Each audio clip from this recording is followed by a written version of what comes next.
ব্যবসা বাণিজ্যের সংবাদ ও বিশ্লেষণ নিয়ে ডিবিসি নিউজের নিয়মিত আয়োজন ইসলামী ব্যাংক নিবেদিত তালিখাতায় স্বাগত জানাচ্ছি এজি মাহমুদ। এবার জানাবো 2021-22 অর্থ বছরের বাজেটের খবর।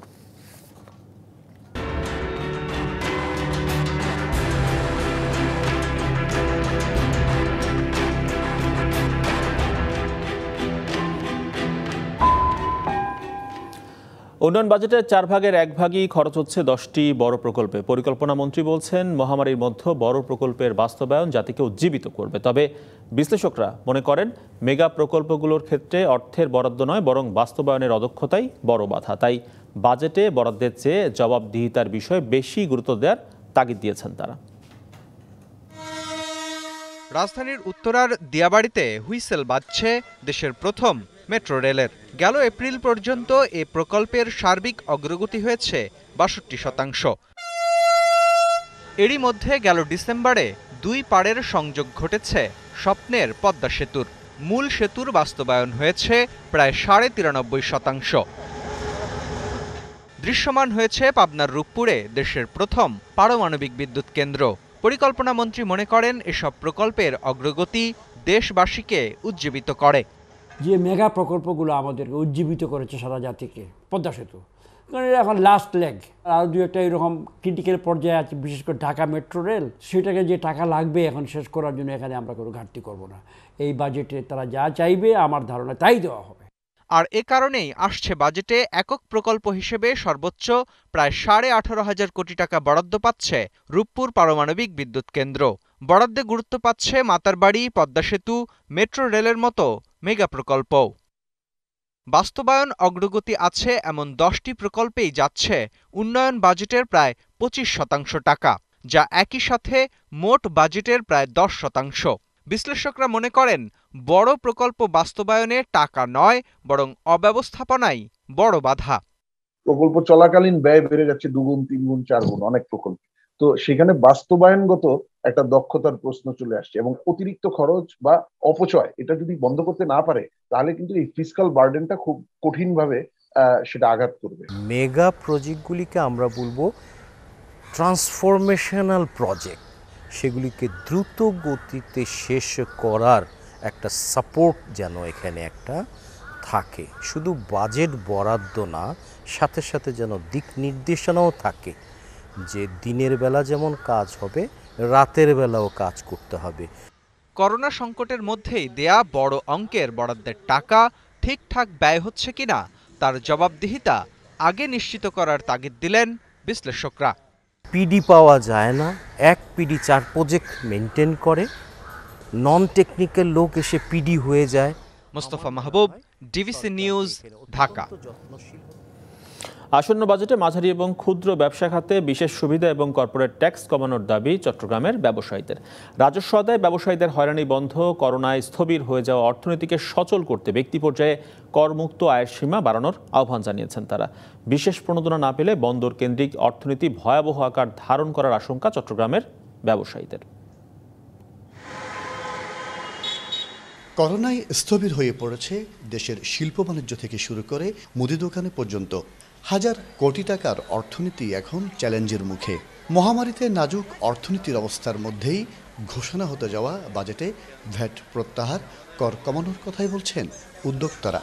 যদি বাঁচিয়ে রাখার সুযোগ দিতে হয়, তাহলে আমাদের ভ্যাটটা প্রত্যাহার হোক, আমাদেরকে ট্যাক্সটাকে আমাদেরকে যতটুকু পারা সম্ভব আমাদেরকে সাবসিডি দেওয়া হোক। রেস্টুরেন্ট ব্যবসায়ী বা যারা লাইফস্টাইল বিজনেসগুলো করছে তাদেরকে যেন একটা সহজ শর্তে লোন দেওয়া হোক এই বাজেটে, এটাই প্রত্যাশা আমার। চট্টগ্রামের উন্নয়নকে অগ্রাধিকার দিয়ে নতুন বন্দর, বে টার্মিনাল নির্মাণ ও ব্যাংক খাতের পাশাপাশি প্রাইভেট কোম্পানির ক্ষেত্রে কর্পোরেট ট্যাক্স কমানোর দাবি ব্যবসায়ী নেতাদের। প্রজেক্টগুলো যাতে সুষ্ঠুভাবে অন টাইম শেষ করা যায়, বন্দরের সক্ষমতার কথা বলেছি, নতুন টার্মিনালের কথা আমরা অনুরোধ করেছি, যাতে সেটা অন টাইম শুরু করে এবং দ্রুত শেষ করা যায়। দেশের ক্ষুদ্র মাঝারি শিল্পের গণ্ডি পেরিয়ে এখন বৃহৎ শিল্পায়নের সাথে যুক্ত হয়েছেন নারীরা। আসন্ন বাজেটে পোশাক খাতকে অগ্রাধিকার ও সহজ শর্তে ঋণ দেওয়ার দাবি নারী উদ্যোক্তাদের। প্রণোদনা তারাই পাচ্ছে যাদের পূর্ববর্তী লোন আছে, কিন্তু যাদের লোন নেই, যারা সুন্দরভাবে প্রতিষ্ঠানটা অর্গানাইজ করেছে এবং কাজ করে যাচ্ছিল কোভিডের পূর্ববর্তী সময় পর্যন্ত, তাদের জন্য কিন্তু এখন খুব কষ্টসাধ্য হয়ে যাচ্ছে লোনের ব্যাপারটা। দেশীয় শিল্পকে সংরক্ষণ, রপ্তানিতে প্রণোদনা অব্যাহত রাখাসহ বাজেটে বন্দর কেন্দ্রিক অর্থনীতির অনুকূলে সরকারি নীতি সহায়তা চান বন্দর নগরীর ব্যবসায়ী ও উদ্যোক্তারা। মাসুদুল হক, ডিবিসি নিউজ, চট্টগ্রাম। দর্শক, বিরতির পর আবারও ফিরে আসছি টালি খাতায়, সঙ্গে থাকুন। বিরতির পর আবারও ফিরে এলাম ব্যবসা বাণিজ্যের সংবাদ নিয়ে টালি খাতায়। মহামারীকালে জমজমাট হয়ে উঠেছে অনলাইনে কেনাকাটা। এর ফায়দা লুটতে ওত পেতে রয়েছে প্রতারকরাও। ফেসবুকে বাহারি নামে পেজ খুলে চলছে ঠকবাজি। স্বামী স্ত্রী সহ 3 জন প্রতারককে গ্রেফতারের পর গোয়েন্দা পুলিশ জানিয়েছে, প্রকৃত পেজের পণ্যের ছবি নিজেদের পেজে দিয়ে কম দামে বিক্রির অফারে ক্রেতা আকৃষ্ট করছিল তারা। এরপর অগ্রিম অর্থ নিয়ে মানহীন পণ্য সরবরাহ করা হয়। অভিযোগ করলে উল্টো হুমকিও দিত এই চক্রটি। ফেসবুক পেজে ললনা ফ্যাশনের 2টি শাড়ি অর্ডার করেন সালমা আক্তার আইভি। কুরিয়ার সার্ভিসে দাম শোধ করে বুঝে নেন পণ্য। বাসায় এসে মোড়ক খুলতেই চক্ষু চড়ক গাছ। যে শাড়ি অর্ডার দিয়েছিলেন তা তো দেয়ইনি, দিয়েছে পুরনো ছেঁড়া শাড়ি। দেশে ছিঁড়া আর পুরান শাড়ি। এরপর অভিযোগ জানিয়ে উল্টো হুমকি জোটে আইভির কপালে। ওদের বললাম যে কেন এই কাজটা করলেন, পরে বলতেছে আমরা গরিব দেখেই তো এগুলা করি, এগুলা করেই তো আমরা চলি। পরে বলতেছে জাকাত হিসাবে দিয়ে দেন। 1.5 বছরে আইভির মতো শত শত ক্রেতাকে ঠকিয়েছে ললনা ফ্যাশন। অগ্রিম টাকা নিয়ে পণ্য না দেওয়ার অভিযোগও রয়েছে। 200-300 টাকা দামের নিম্নমানের একটা শাড়ি পাঠিয়েছে। এটা পরে ওদেরকে ফোন করে জানানোর পরে ওরা বলে যে শাড়িটা ওরা চেঞ্জ করে দিবে, কিন্তু এভাবে ওরা চেঞ্জ করে দেয় না। যে ডেট তো ওভার হয়ে গেল, আপনারা তো আমাকে প্রোডাক্টটা দিয়ে গেলেন না। ওনারা আমাকে বলছে, ও বিরক্ত করেন না তো, আপনি তো বারবার আমাকে কল দিচ্ছেন কেন, রাখেন তো, এই কথা বলে কল কেটে দিয়েছে। এ নিয়ে মামলা হলে প্রতারক চক্রের হোতা ওয়াদুদ হোসেন, তার স্ত্রী খাদিজা আক্তার রূপা সহ 3 জনকে গ্রেপ্তার করেছে গোয়েন্দা পুলিশের সাইবার অ্যান্ড স্পেশাল ক্রাইম বিভাগ। আরও 3 জন এখনও পলাতক। গোয়েন্দারা জানান, ললনা ফ্যাশন সহ 8টি ফেসবুক পেজের মাধ্যমে ক্রেতাদের ঠকিয়েছে চক্রটি। প্রতারণার জন্য ফেসবুক পেজ খোলা, পরিচালনা, বুস্ট করা, অর্ডার সংগ্রহ, নিম্নমানের পণ্য সংগ্রহ করে কুরিয়ার করা ও কন্ডিশনাল পেমেন্ট স্লিপ দিয়ে টাকা সংগ্রহের কাজ নিজেদের মধ্যে ভাগাভাগি করে নিত প্রতারকরা। 2000 টাকার পণ্য যেখানে তারা ক্রেতা কিনতে চায়, সেখানে 200, 300, 400 টাকার পণ্য তাদেরকে পাঠানো হয়। প্রতারণা করার পরপরই তারা পেজগুলি বন্ধ করে দেয়। এই চক্রে কিছু সফটওয়্যার ইঞ্জিনিয়ারও আছে যারা বুস্টিংয়ের কাজটুকু করে। প্রকৃত ফেসবুক পেজ থেকে বিভিন্ন পণ্যের ছবি জোগাড় করে নিজেদের পেজে আপলোড দিয়ে কম দামে বিক্রির অফারে ক্রেতাদের আকৃষ্ট করে লাখ লাখ টাকা হাতিয়ে নিয়েছে চক্রটি। অন্যান্য প্রকৃত যে অনলাইন পেজে যে অর্ডারটা থাকে এর দাম কম দেয়, আর এই দামটা কমের কারণে মহিলারা এখানে বেশি অর্ডার দেয়। কেউ যদি প্রতারিত হয়েও থাকেন, আপনারা আমাদের কাছে আসেন, আমরা তাদের বিরুদ্ধেও ব্যবস্থা নিব।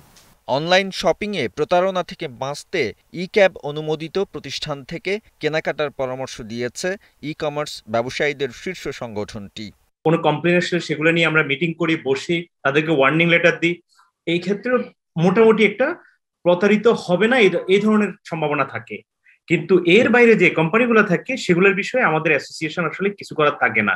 ভোক্তাদের সুরক্ষা দিতে ই-কমার্স নীতিমালা তৈরিতে কাজ করছে বাণিজ্য মন্ত্রণালয়। Nadim Mahmud, DBC news, Dhaka. মৎস্য চাষী এবং ব্যবসায়ীদের দাবির মুখে যশোরের চাচড়ায় 1.5 বছর আগে গড়ে তোলা হয় আধুনিক পোনা বিক্রয় কেন্দ্র। তবে এখনও সেটি হস্তান্তর করা হয়নি মৎস্যজীবীদের কাছে। কবে নাগাদ বিক্রয় কেন্দ্রটি চালু হবে সেটিও নিশ্চিত করে বলতে পারছে না মৎস্য অধিদপ্তর। সারা দেশে মাছের যে পরিমাণ রেণুপোনা উৎপাদন হয় তার 60% হয় যশোরের চাচড়ার হ্যাচারি ও নার্সারিগুলোতে। বছরে প্রায় 68,000 কেজি রেণু উৎপাদন হয় এখান থেকে। আর এসব পোনা বিক্রি করতে ব্যবসায়ীদের নির্ধারিত বিক্রয় কেন্দ্রের দাবি ছিল দীর্ঘদিনের।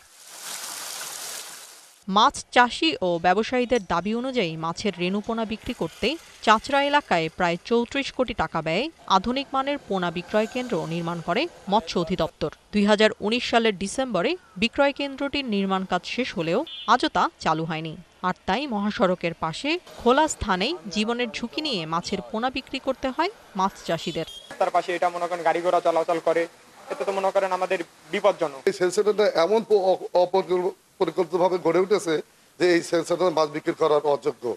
আধুনিক বিক্রয় কেন্দ্রটি চালু না হওয়ায় বঞ্চিত হচ্ছেন মাছ চাষি ও ব্যবসায়ীরা। নানাভাবে প্রতারিত হচ্ছেন ক্রেতারাও।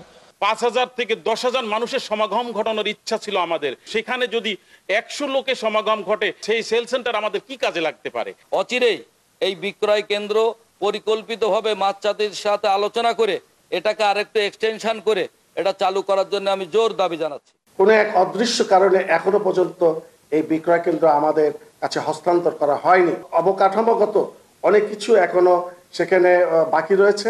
আশা করি যে অতি শীঘ্রই সরকার আমাদের কাছে এই মৎস্য বিক্রয় কেন্দ্র হস্তান্তর করবে।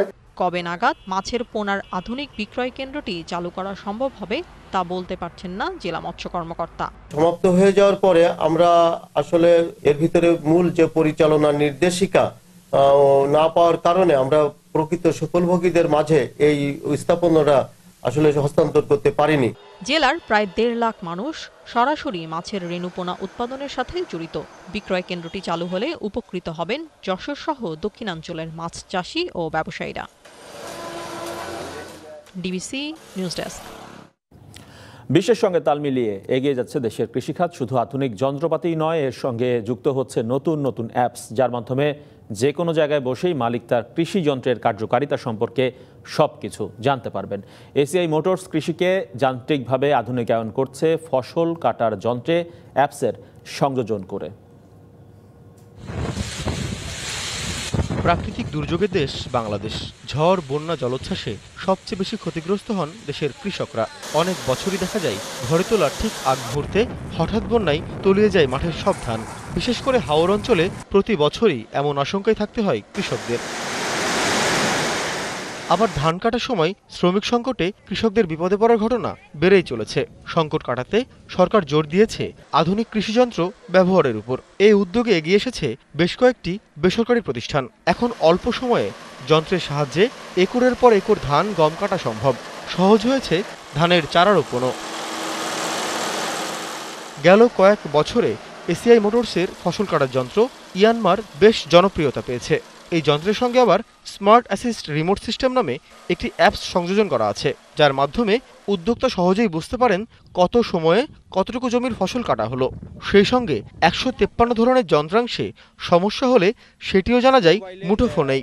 হারভেস্টারে যদি কোনো প্রকার ইলেকট্রিক্যাল সমস্যা হয়, সেক্ষেত্রে আমার মোবাইলে নোটিফিকেশন আসছে। এই হারভেস্টার দ্বারা আমার ড্রাইভারের সারাদিন কত একর জমি ধান কাটলো সেটা আমি আমার মোবাইল দেখতে পাই। সারা দেশে থাকা এসিআই মোটরসের ইয়ানমার যন্ত্রটি অ্যাপসের মাধ্যমে কেন্দ্রীয়ভাবে মনিটর করা হয়। দেশের কোনো অঞ্চলে কোনো যন্ত্রে সমস্যা হলে অ্যাপসের মাধ্যমে তা সঙ্গে সঙ্গে জানতে পারবে এসিআই মোটরসের মেকানিকরা। ফলে দ্রুত মেরামত করা সম্ভব হবে। এসিআর এর মাধ্যমে একজন হারভেস্টারের মালিক তার হারভেস্টারটা দেখতে পারবে যে এটা কি জমিতে আছে নাকি এটা রাস্তায় আছে। আর তাছাড়া আমাদের সবসময় একটা বড় সমস্যা হয় যে জমির মালিকের সাথে পরিমাণ নিয়ে অনেক সময় সমস্যা হয়। জমি কতটুকু, এক একর জমি কেউ বললো স্যার তার চেয়ে কম। তো এই এসিআর এটা একদম শতাংশ হিসাবে একদম প্রিসাইজলি বলা যাবে যে এটা কতটুকু জমির ধান কাটলো। এভরিথিং ডাটাই আসলে এটা ক্যাপচার করা সম্ভব।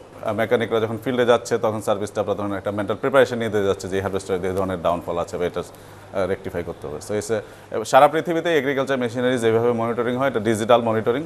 বাংলাদেশে আমাদের হাত ধরে আমরা ডিজিটাল মনিটরিংয়ের দিকে এগোচ্ছি। আমরা বর্তমানে সারা দেশে এসিআই মোটরসের প্রায় 1,500 ইয়ানমার হারভেস্টার ব্যবহার করছে উদ্যোক্তারা। বিকাশ বিশ্বাস, ডিবিসি নিউজ, ঢাকা।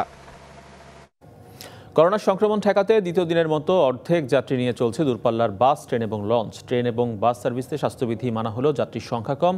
লঞ্চে আসন ফাঁকা রেখে যাত্রী পরিবহন করা হলেও রাজধানীতে ফেরার পথে সেটি মানা হচ্ছে না স্বাস্থ্যবিধি। বাসে বেশি ভাড়া নেওয়ার অভিযোগ করেছেন অনেকেই। সুনির্দিষ্ট অভিযোগ পেলে অবশ্যই ব্যবস্থা নেওয়া হবে বলে জানিয়েছে প্রশাসন। অন্যদিকে ট্রেন ছাড়ার আগে স্যানিটাইজ করা হচ্ছে বগিগুলো, যাত্রীদের দেওয়া হচ্ছে জীবাণুনাশক।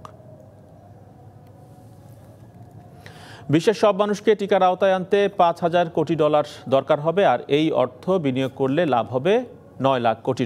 এমন হিসাব কষে এই খাতে উন্নত দেশগুলোকে বিনিয়োগের আহ্বান জানিয়েছে আন্তর্জাতিক মুদ্রা তহবিল IMF। A proposal to end the COVID-19 pandemic শীর্ষক প্রতিবেদনে টিকা প্রদানের লক্ষ্য নির্ধারণ করেছে IMF এর প্রধান অর্থনীতিবিদ গীতা গোপীনাথ এবং রুচির আগারওয়াল। সেতে বলা হয়েছে এই বছরের মধ্যে বিশ্বের 40% মানুষকে টিকা দিতে হবে, আর বাকি 60% দিতে হবে 2022 সালের প্রথমার্ধের মধ্যে। IMF বলছে 2025 সালের মধ্যে বিশ্ব অর্থনীতির আওতা বাড়বে 9 লাখ কোটি ডলারের কাছাকাছি। টিকাদানে আর্থিক বিনিয়োগ করলে শুধু কর আদায় করেই 1 লাখ কোটি ডলার আয় করতে পারবে উন্নত দেশগুলো।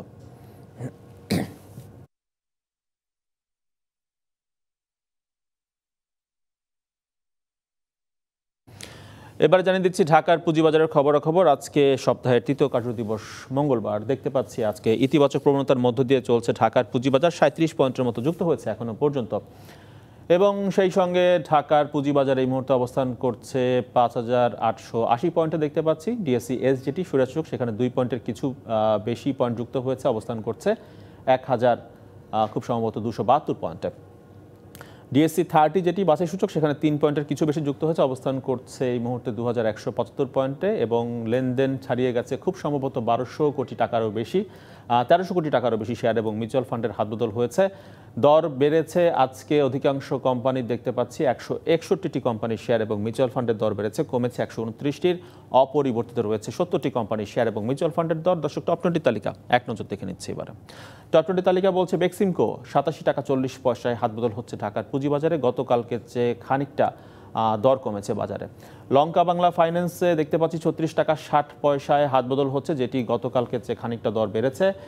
এনআরবিসি ব্যাংক এই শেয়ারটির দাম আমরা দেখছি বেশ কিছুদিন ধরেই উত্থান পতনের মধ্য দিয়ে এগোচ্ছে। আজকে কিন্তু 36 টাকা 90 পয়সায় লেনদেন হচ্ছে। বাংলাদেশ সাবমেরিন কেবল কোম্পানি লেনদেন হচ্ছে 187 টাকা 60 পয়সায় আজকে ঢাকার পুঁজিবাজারে, যেটি গতকালকের চেয়ে খানিকটা দর বেড়েছে।